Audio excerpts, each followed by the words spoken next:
We're cooking up another recipe from Chef Stephanie Cmar, pairing sweet California prunes with a hearty beef stew. To start, cut a 2-pound beef chuck roast into 2-inch cubes, then pat the meat dry. Heat 4 tablespoons of extra virgin olive oil in a large pot or Dutch oven, then brown the meat on all sides, working in batches if you need to. Season with salt and pepper as you cook, then remove the meat from the pan. In the same pot, sauté a diced yellow onion and 3 plum tomatoes over medium-high heat. They'll need about 5 minutes to soften.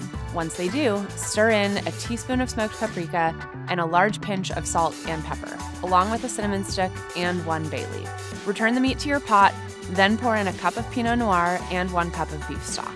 Bring everything to a boil, then lower the heat, cover the pot, and simmer.